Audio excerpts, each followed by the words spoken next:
IVM. There's a quick survey to fill out on ivmpodcast.com/survey. It lets us know a little bit more about who's listening to us. And you know what? We're going to do a few prizes. So, we'll do a random drawing of maybe 10 people and we'll send you all some swag. Remember, that's ivmpodcast.com/survey where you can fill out the survey. Here's your smart fact of the day. So how much does a typical influencer charge a typical brand for a post, let's say, on his or her channel? A good rule of thumb is to look at CPM, cost per meal or cost per thousand. I don't know why they call it meal, but it's French for thousand. It is essentially $100 for every 10,000 followers that you've got. So with an audience of, let's say, 65,000, okay, an influencer can charge about $65 per post. Welcome to Smarter with Sid. In this episode, we are going to figure out how do brand deals work and what is the future of brand deals? Where does it stand right now between an influencer, a brand, and us, all of us, the audience. Let's go. But first of all, what is a brand deal? Essentially, a brand deal is one wherein the influencer who's really found out a way in which he has figured out what the platform's algorithm is maybe, or what people want from somebody like him or her, and from a community around him or her, is communicating, is got followers, probably got as less as 1,000 followers or maybe as much as 1 million or 2 million or even more followers. So you've got this whole influencer thing going, and an influencer typically would earn money in a variety of ways, maybe through subscription for exclusive content, or maybe through YouTube driven ads if you're on YouTube, or through sponsorship of some kind or promotion of some kind that the brand actually has with the influencer or creator or blogger or whatever you want to call it, depending upon the platform and depending upon the kind of personality we are talking about.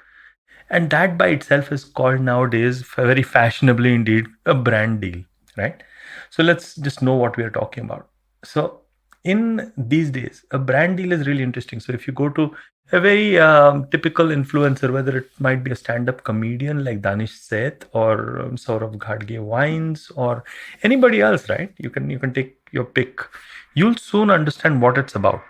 And via stand-up comedian, you can take a look at one of these models on Instagram, or you can even take a look at celebrities or actors on Instagram, or even somebody like Virat Kohli. All of them are doing brand deals, and obviously for a variety of compensation packages that we can only dream about, right? I think the most critical thing to understand about how a brand deal actually is going to work in the present moment or in the future moment is to understand the sophistication of all three parties involved. How sophisticated is the brand in understanding the platform, the influencer, and community driven audiences? Right? So, for instance, does the brand really know the platform that it's trying to look at? Maybe does the brand know that the audiences on that platform are congregating in certain communities that are being influenced by some creators? Does the brand know how these creators work? Does the brand know the difference between creators and celebrities? Does the brand understand? So the sophistication of the brand. So that's one factor. The second factor is you have the sophistication of the influencer slash creator or anybody else who is actually doing the communication. So is this influencer or creator somebody who's in it for the short term? Is he or she trying to monetize? Of course, everyone is trying to monetize, but is he or she willing to actually monetize for the sake of monetizing, or is the sophistication of the influencer at a place wherein you are talking about an influencer who's going to refuse a brand deal because they don't really connect with the kind of communication the brand is trying to do or what the brand stands for? A good example could be Virat Kohli and cola drinks, maybe. So you have that angle, and then the third is the sophistication of the audience itself, the community who's following the influencer. Now, when a community people in a community follow the influencer, they have a very deep relationship with the influencer or creator, but they also have a very deep relationship with the platform and advertising. So they are very clear about the fact that they understand about, that, well, this influencer is trying to earn a buck and is also trying to do a brand deal over here and is trying to communicate something to us so that we go and buy. Or is this community not really interested in looking at advertising at all, and they're shunning it even from their influencers who are their favorite? Or are they the kind of community who actually looks forward to the advertising? Now, can be a different level of sophistication.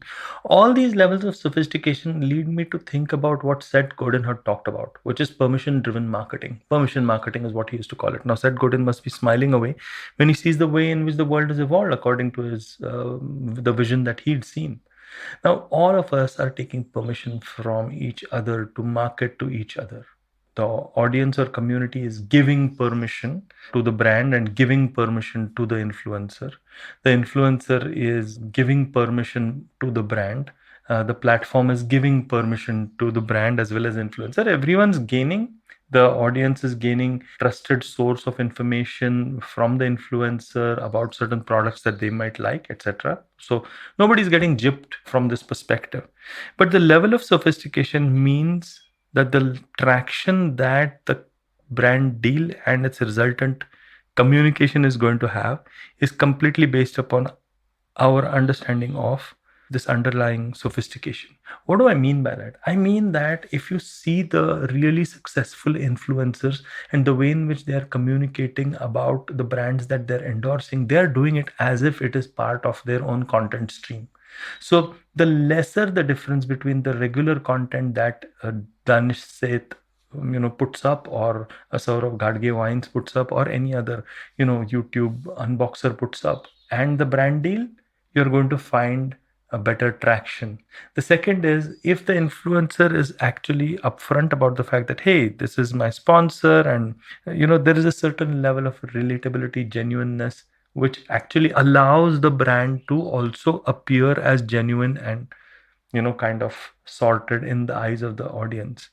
And if the audience is honest with itself, the audience can also realize that they like a certain person's content.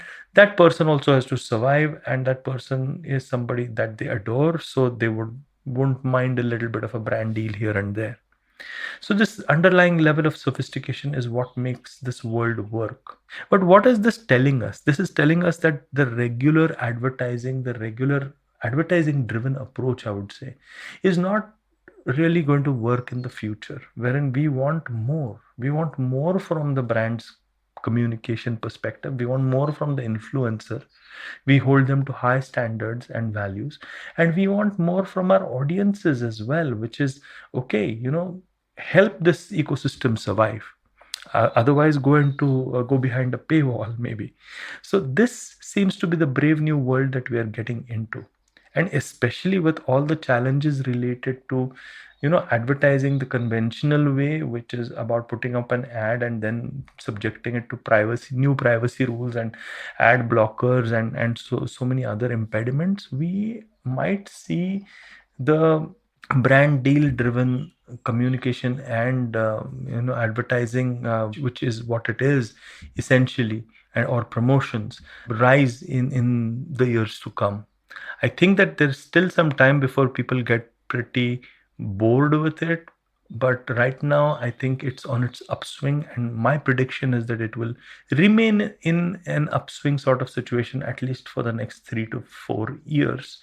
But I do see an eventual tapering off, with people who are the genuine content creators or influencers perhaps looking at going behind a paywall, or even connecting to the metaverse in some way, or I don't know, many more things. But this is probably fodder for future episodes. At this moment, let's understand the underlying level of sophistication that any brand communication needs to have if it is communicating through an influencer or a creator in order to survive and succeed with communities and audiences.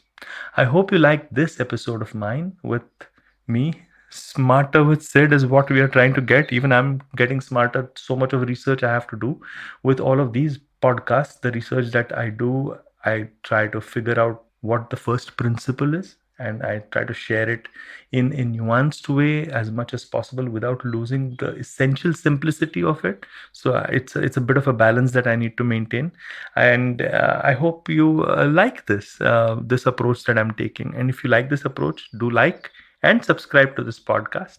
And if you like stuff like this, IVM's got a lot of good stuff for you. And hey, if you like me, well, I'm the traveling professor. You can always connect with me on LinkedIn or on Instagram. Until next time, then.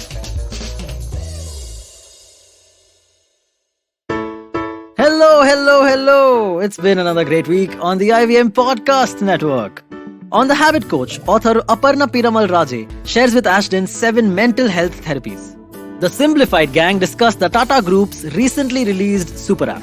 On A Sip of Finance, Priyanka explains how inflation affects our households. On Tede Mede Raste's 100th episode, Keshav takes us to Amritsar's beautiful Golden Temple. Keshav, congrats for the 100 episodes. Wow, that's a whole 100 episodes. Check them all out. And on Smarter with Sid, Siddharth sheds light on why Netflix lost over 200,000 subscribers in the first quarter of 2022. Do follow us on social media. We are IVM Podcasts on Twitter, Facebook, Instagram, and LinkedIn. And remember, if you're enjoying this show or any of our other shows for that matter, do tell a friend. It really helps us out a lot. Also, don't forget to rate us on any platforms you're listening on, and you can also check us out on YouTube. We are also doing a small listener survey to better understand how you respond to our shows and advertising on the network. We would really appreciate it if you could spare a few minutes to fill it. It helps us build better shows for you. And finally, we would like to thank our sponsors this week, SBI Life Insurance, India Water Portal, and Jupiter, a digital banking app. Do you wonder why China does the things that it does? Or want to know how we could improve online privacy? Or perhaps you're thinking about how we can kickstart India's economy. If you'd like to search for the answers to such questions, check out All Things Policy, a daily public policy podcast that covers everything from employment figures to aircraft carriers. Tune in from Monday to Friday for new episodes and fresh takes.